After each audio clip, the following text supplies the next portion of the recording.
Hello and welcome to the Ja-Nae Duane Show, where she explores the systems that shape human behavior and society through the eyes of technologists, scientists, executives, and leaders.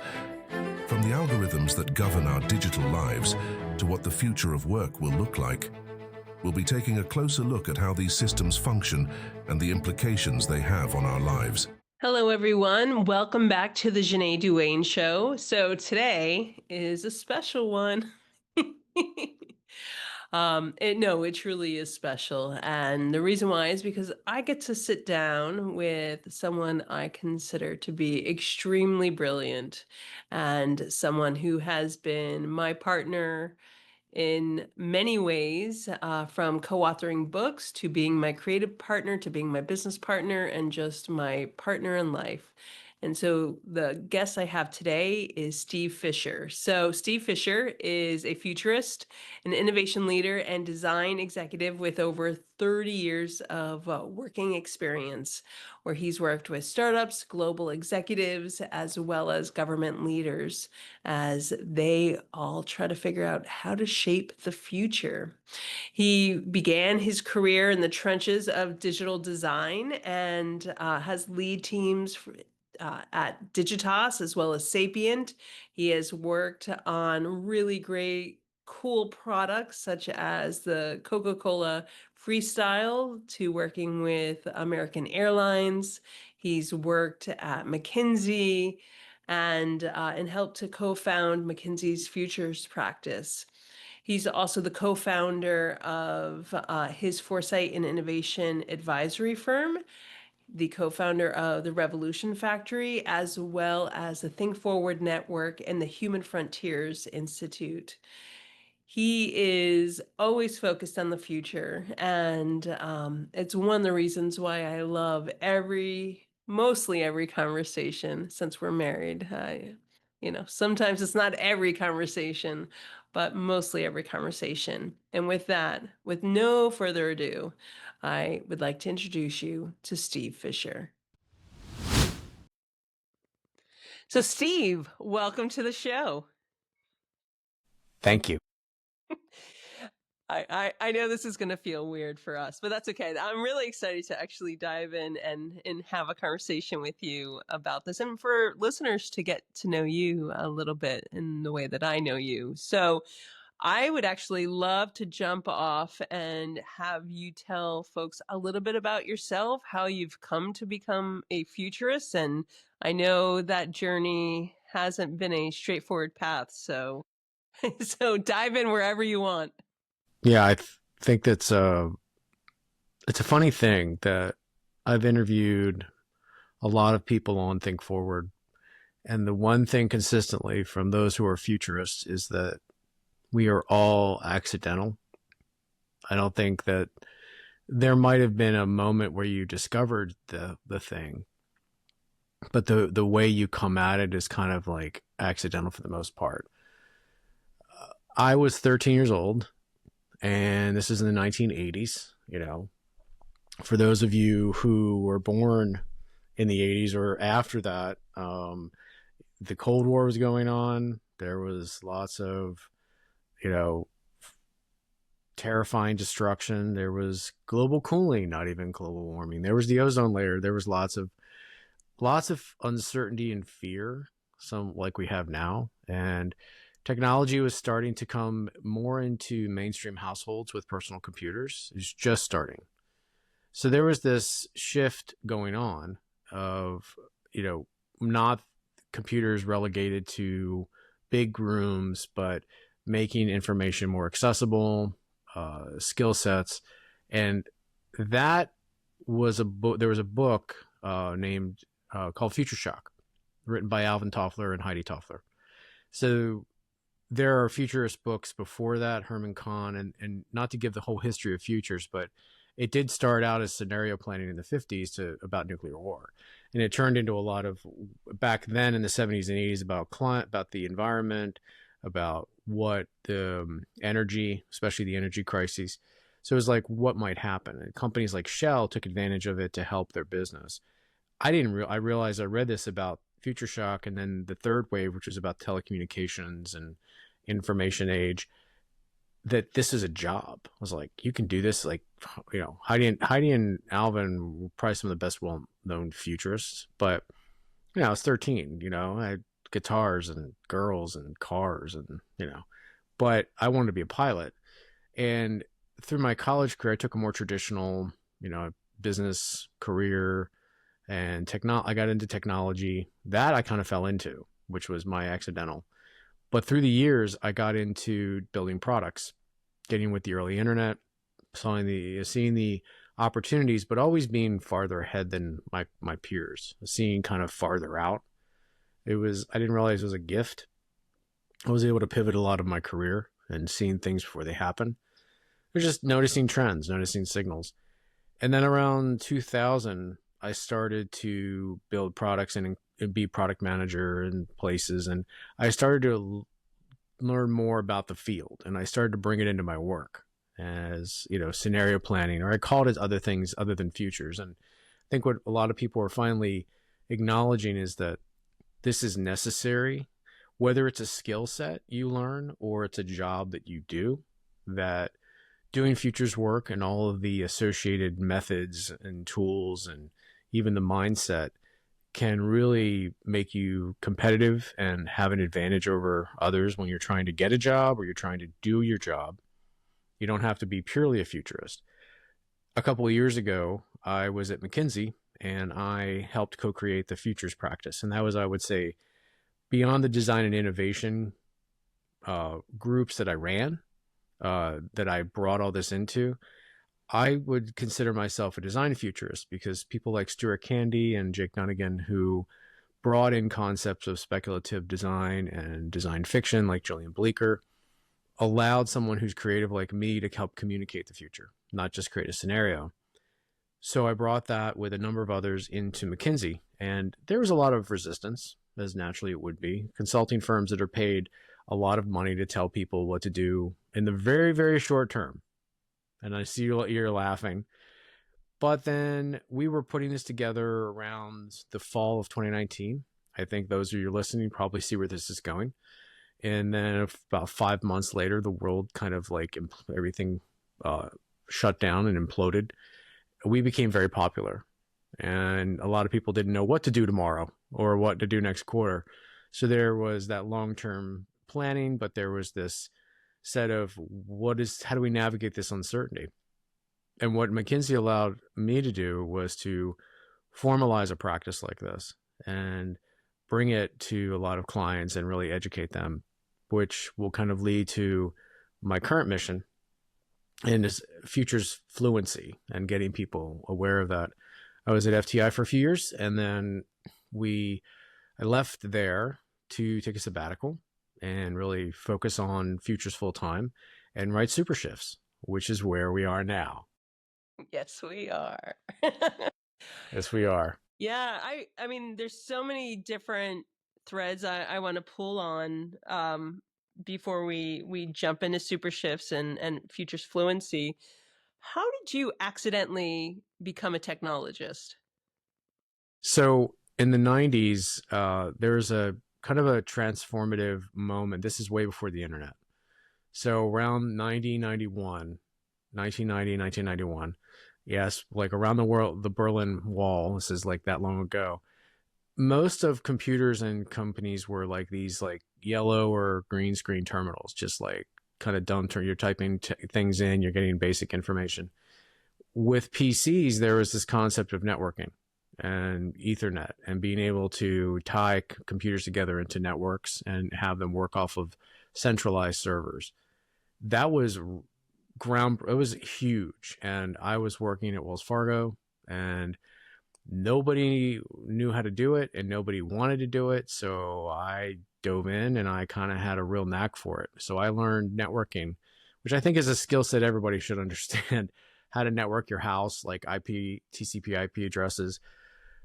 That gave me the foundation to understand how information architecture and structurally being a network architect came about.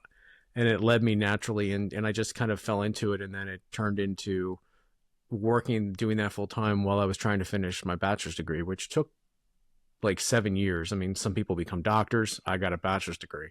but I went more part-time because I was doing, I was making a good living as a young man, and I was very lucky to, it was good timing. But I could see that was getting commoditized. And then when the internet was commercialized with the Telecommunications Act of 93, ISPs started to pop up. The intranets were a thing in company, like the web pages. It was starting to, you could see this Precambrian explosion about to happen.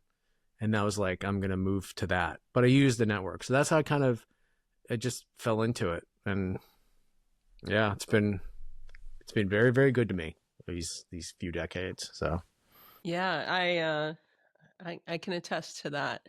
I something I've always been really fascinated by with you has been your ability to really see almost beyond the horizon and see weak signals and how they're going to start to create a bit of that rippling effect before the groundswell.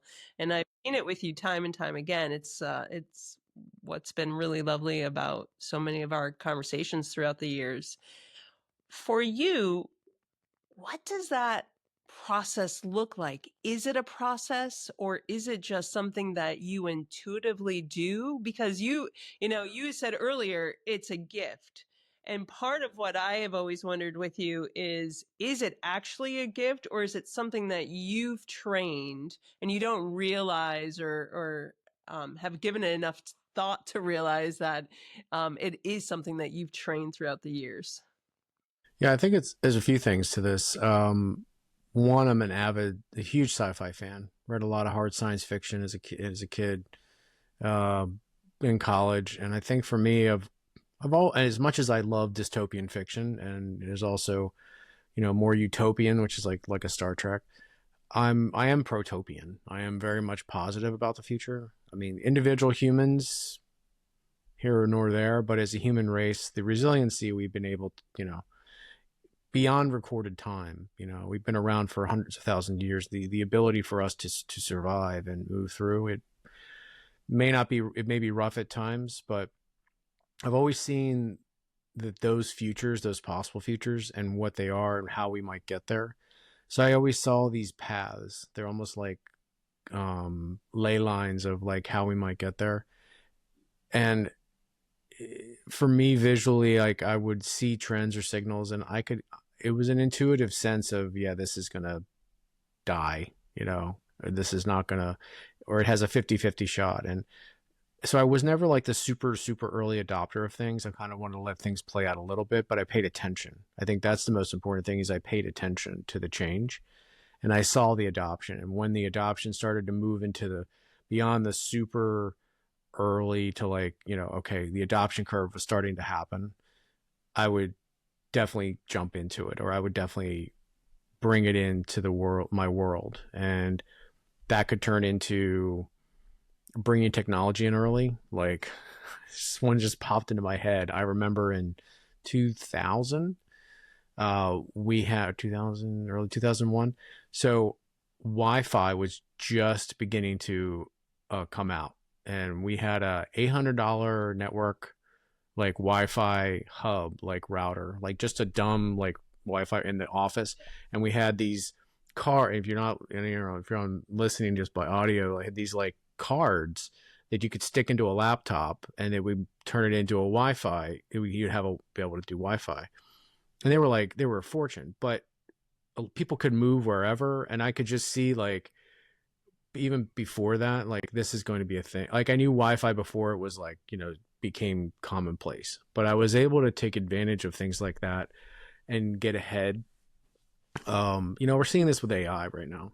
It's the same type of thing. But there's a little bit things that are more systemic with this than other maybe technological changes. With AI, you mean? Yeah. Yes. We can get into that because that's a whole nother world. But I think the last, 15, 20 years for me, maybe even more than that, 25 years, you see the internet come, there's a feel of change, but you can adapt. you know, and some people who are real Luddites and don't want to change, well, that's at your own peril. It's not like, yeah, you don't have to change. You can go live in the woods in a cabin and be it's your choice. But but civilization will move on. It will continue to progress. And some progress is better than others. But nevertheless, what I've been able to see is there not only a adoption for it, but is there like a cultural change to it, right? Is there like everyone wants to buy online? Before, people use Salesforce now. 25 years ago, when they first came out, people were like they would fuse. The thought of them putting their customer data on somebody else's servers was like, you want me to what? And like the cloud was like a scary thunderstorm, because they're like, I'm not putting, they just everyone saw risk, until those like me who saw the opportunity shifted over and saw that and got ahead. And then everyone else had to in mass. And that's when you see like everyone runs for it, because they're realizing that there's no more lifeboats on the Titanic and they're going to have to jump in the water. And that is probably not the best analogy, but still there is a sense that when you see something out there, the weak signals will get stronger. And when they get stronger, look for the culture, look for other types of partnerships, look for the growth and the adoption of it. And there's an early moment where you can kind of jump and ride it, and which happens about, I think in technology, about every 7 years, maybe a little longer. But we're definitely experiencing this now, but like I said, there's a difference. Let's talk a little bit about early adoption, and because I'm curious about this, and I don't know if you've given this any thought.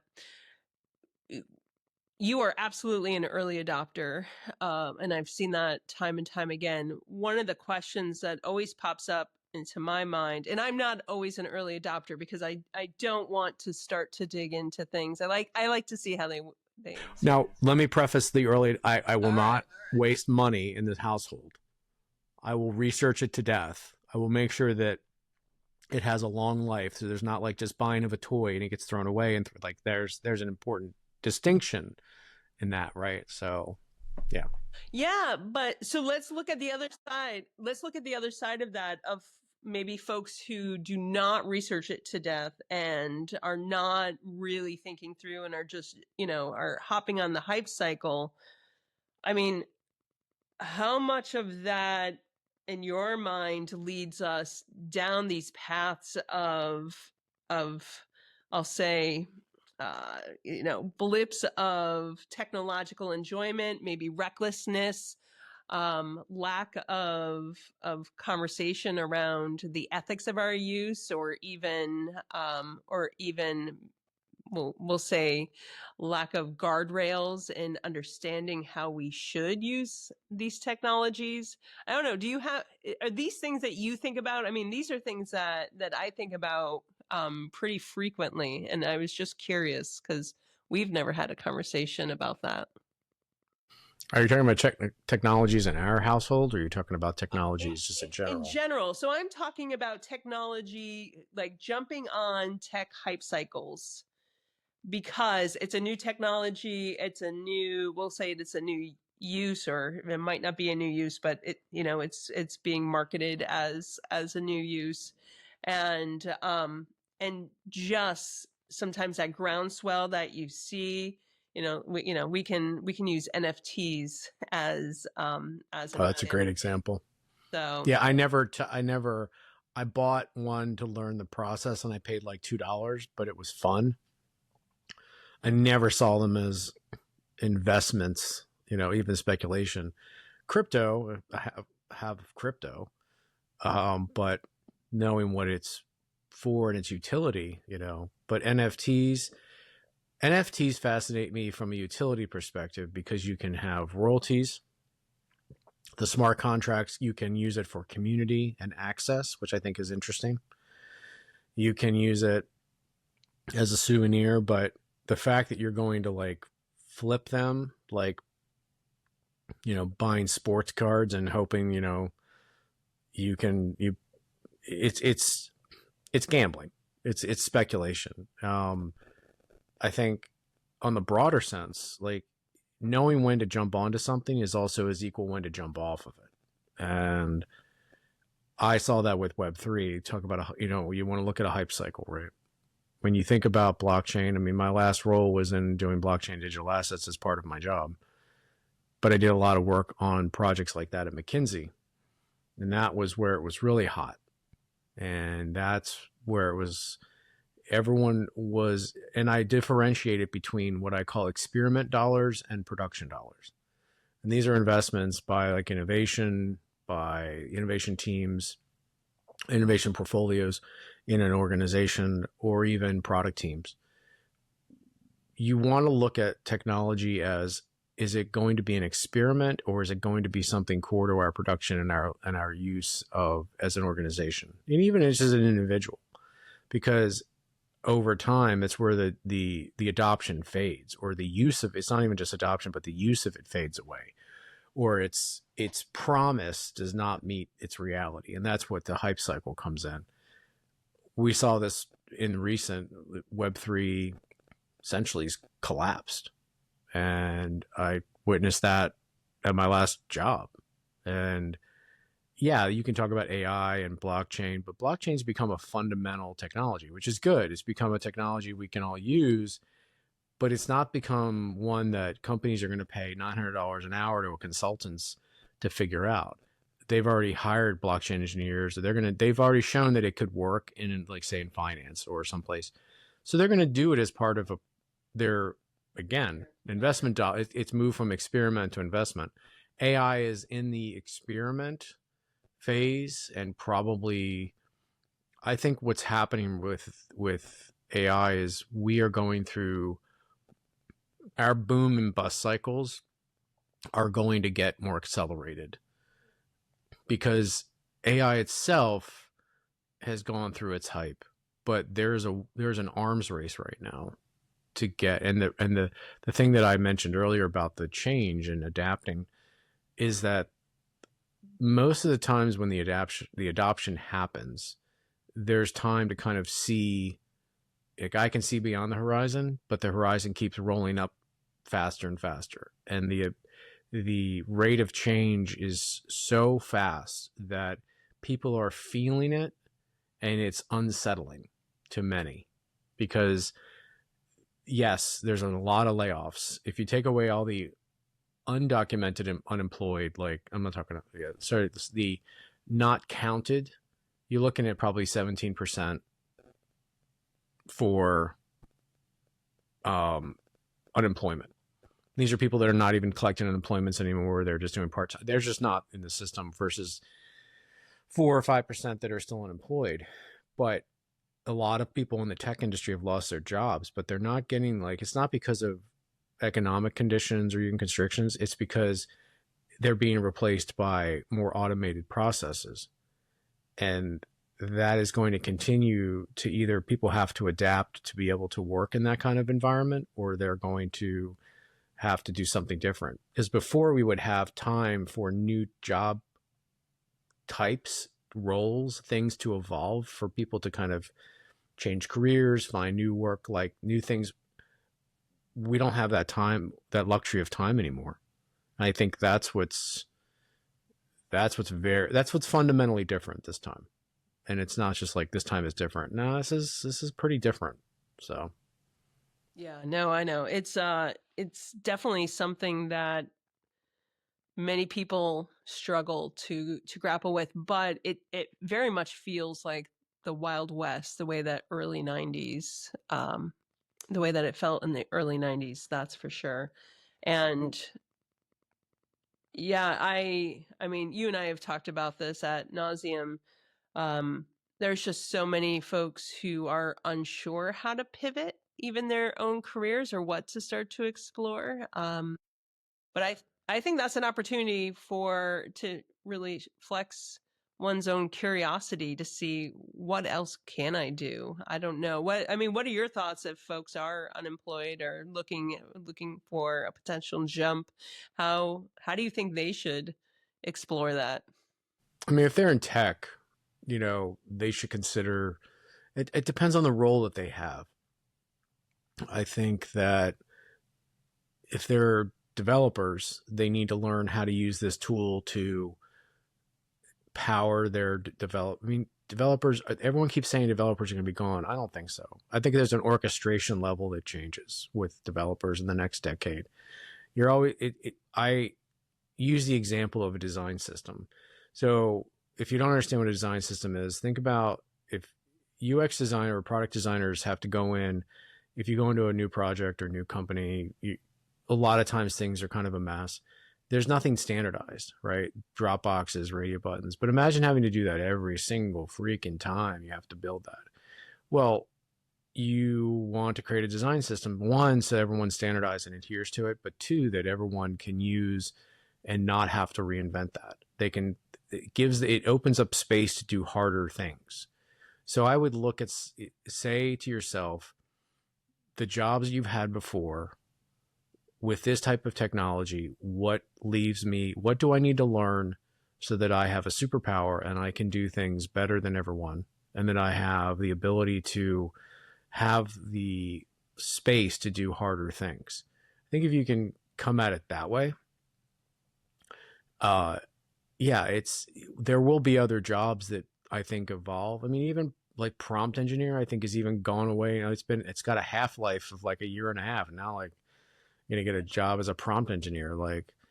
So I think there's the fundamentals. Like there's things that will not, if you can use Midjourney to design and prompt it correctly and create outputs, and then you can use video tools to create video. There's a multitude of things you can learn, but don't fear the Reaper.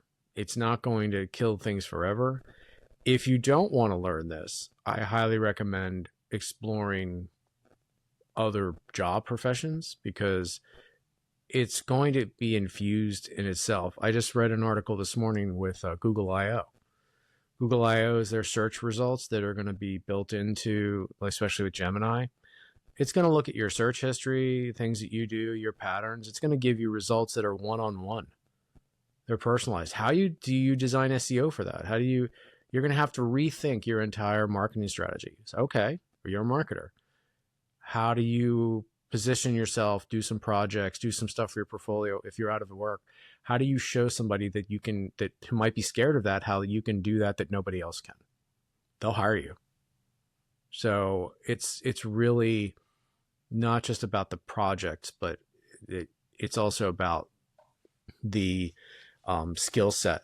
You have to add a whole new skill set to your ability to function. I mean, you could go back 40 years. I mean, my father did not, and still, he's retired now. He's an engineer, and he refused to learn CAD. He had engineers, he had draftsmen. He ran the firm. He didn't need to, and he just didn't. The man could still use a slide rule. He could probably send us to the moon, but he's super smart. But he never wanted to learn that. And well, some people might have that, that ability, but most don't, right? I think about spreadsheets, like when VisiCalc and Excel came out in the 80s. Like that was like people discovered fire. The fact that you could just type in numbers and it'll calculate everything for you, and you can change a number and it'll do it all, like that was magical. Before, you'd have to use calculators and paper, and so there were people that were afraid of that because they saw themselves put out of a job. And I would also lastly say that if you think that you're future proofed by, or you're protected, you're not. And I would make sure that you diversify your skill set by learning these tools just at a base level. Even if you have to be the one to hire the people to do the work, you need to understand how they work so that you can find the people, so they're not telling you a lot of BS. So there you go. Yeah, no, I love it. Let's talk a little bit about SuperShifts. You and I, that old chestnut. You and I get asked a lot why we wrote this book, and I'm interested from your perspective why you felt like this book needed to come out into the world. Well, few personally selfish reasons, and then the selfless one.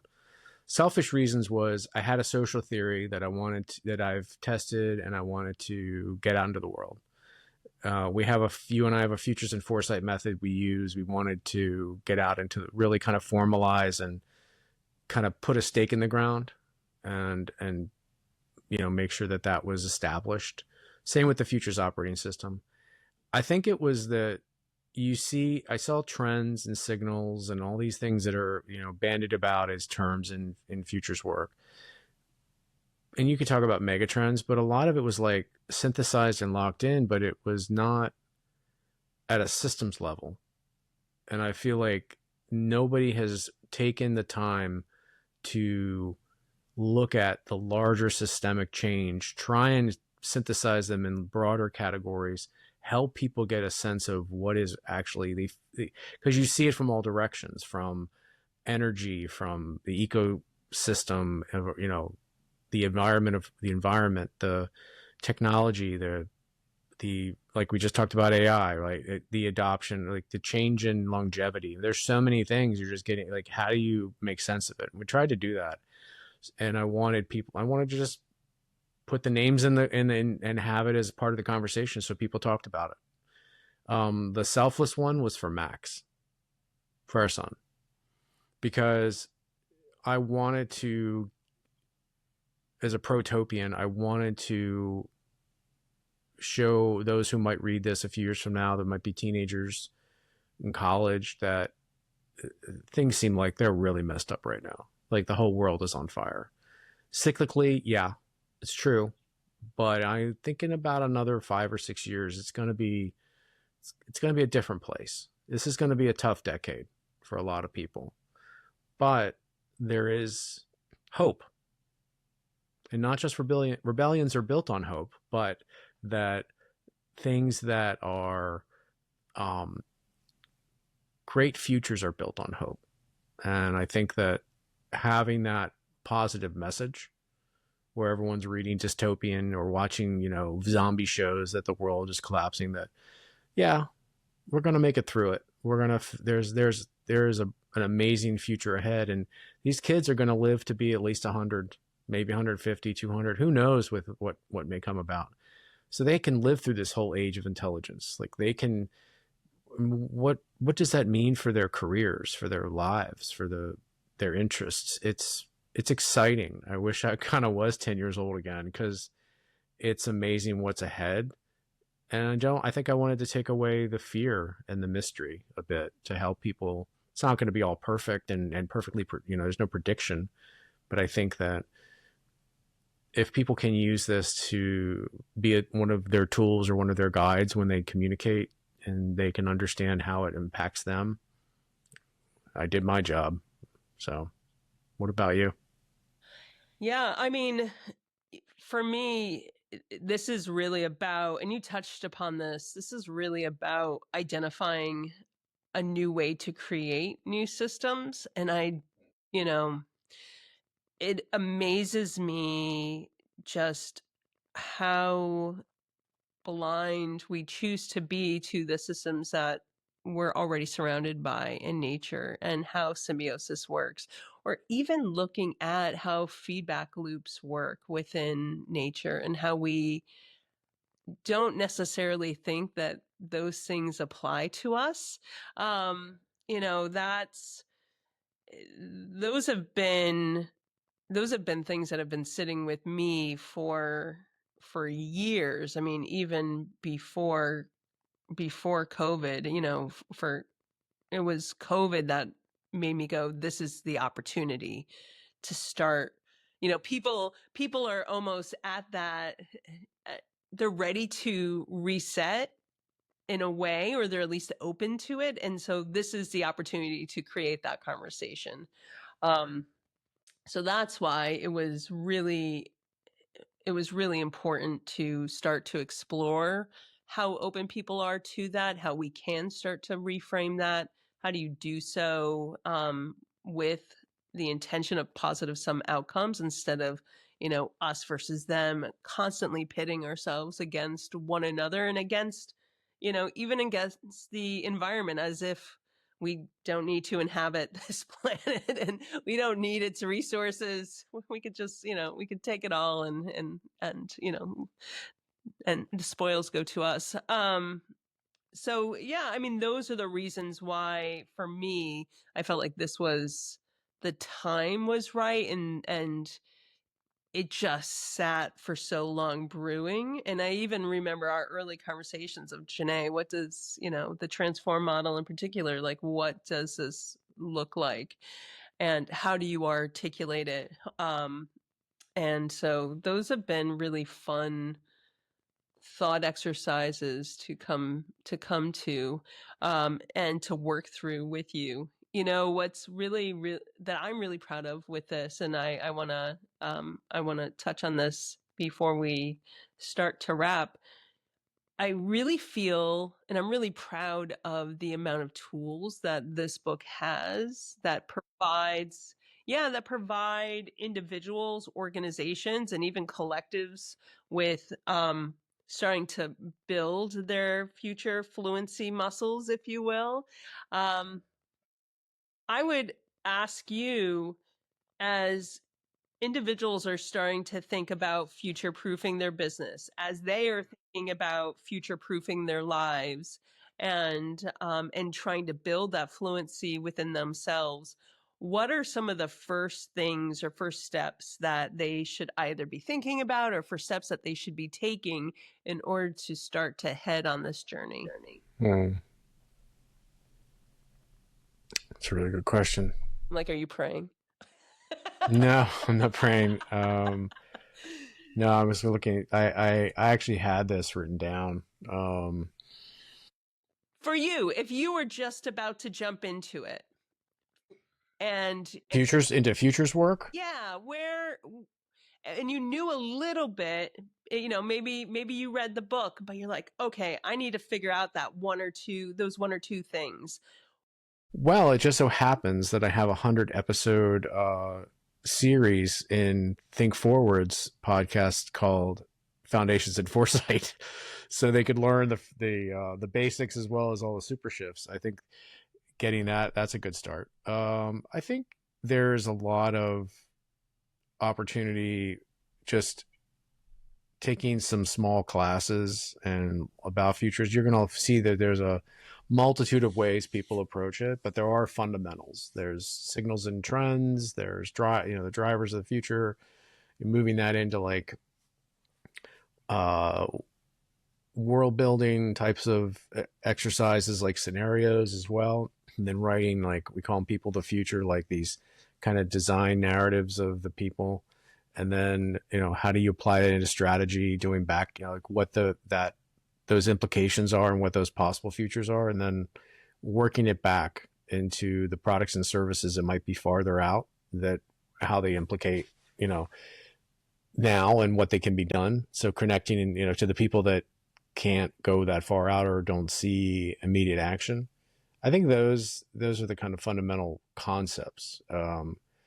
There are some good futures podcast shows like mine and like Future Pod. I think listening to other people who've been doing this for a while, I think it gives you a lot of perspective. There's a couple of good books out there, like SuperShifts, but there's so many books. But I would say Nick Badminton's book on hope engineering is really good. There are Roger's book, Roger Smith's book. Yeah, it's on his AAA model is just Disruptive Futures book. Yeah, we could put books what we can do is we could put books, shows and podcasts in the show notes for folks, so that they can dig in and start to explore some of these resources. Yeah, and there's a lot of people that call themselves futurists that are on LinkedIn. I think it's also looking at newsletters and people that essays people write, getting a sense of what the space is. But yeah, I mean, there's a good Coursera course that Jay McGonigal does from Institute for the Future. I think is worth. It's free. I think that's a good place. I think things like the Foundations of the Futures episodes, her course. There's a few other out there we'll put in there. I think that'll give you a basic fundamental knowledge of the language of this space, and then translating it into your work. So that's about those are my kind of like, this is my short, non-prepared advice. That's great.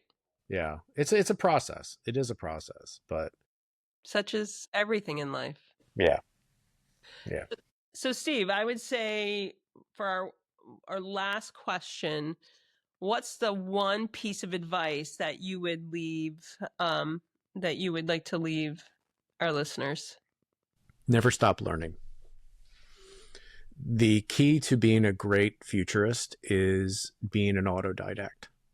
It's not just about a passion for what's to come. It's about constantly keeping up and learning new things, reading about all kinds of things, especially stuff that is really outside your wheelhouse. That's the only way you're going to be able to reach. And that mindset of never stop, constant learning, but also challenging yourself as to the non-obvious futures. That's another great book, is Non-Obvious. Some of Rohit's stuff as well is good. But it allows you to not just bring your biases and the limited field of view you might have, but it's, like I said, constantly challenging what you may know and believe.